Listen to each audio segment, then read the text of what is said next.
ThaBoxingvoice.com, here with the voice of the people.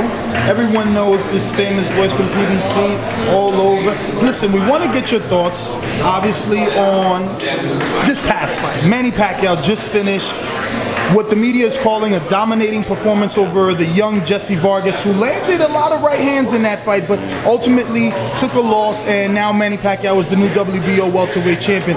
Is Manny Pacquiao back, in your opinion? Well, first of all, great to see you, Ness. Love everything that the Boxing Voice does. I think Manny Pacquiao is showing that even in his mid to late 30s, he still has something left in the tank. And I think we saw so fitting that Floyd Mayweather sat front row and was watching the fight. He was invited by Manny Pacquiao because I think it's inevitable that we see Pacquiao-Mayweather #2. In regards to your question on how he looked, Manny went out there. I thought he looked better than what he did against Jesse Vargas, than what he did against Timothy Bradley back in April. He was more fluid. But the thing about Manny that stands out, or lack that stands out, is that earlier in his career we see him put together combinations of 3, 4, 5 punch combinations. Now it's merely a 1-2, or maybe we'll see, a 1-2-3, combination. So that 4 or 5 punch combination seems to have subsided, but what he does, he's still doing very well. Very quick, uses that sledgehammer left hand, bounces in and out, but he did get caught, as you alluded to, by right hands by Jesse Vargas. If we see Mayweather-Pacquiao again, the interest will still be there, even if it's a quarter of which, it'll still be over 1 million buys. It's the most money either one of them can make. So I think we're headed towards a collision course come the late springtime, early summertime.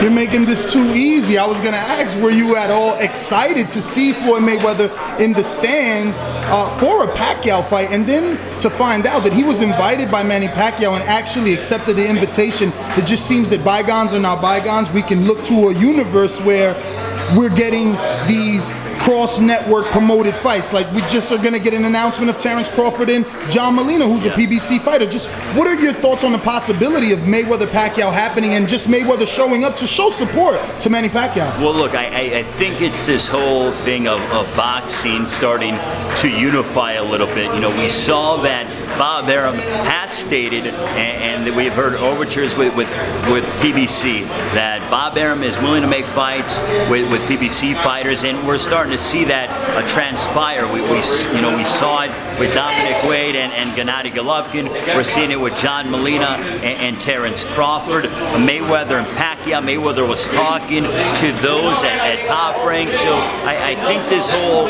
mindset of the Cold War in boxing, at least when it comes to Top Rank and PBC, has certainly subsided. I'm excited about the possibilities of seeing Crawford and Molina coming up in December. Crawford can fight a multitude of fighters here on the PBC side. Adrian Broner's still out there. With Sean Porter.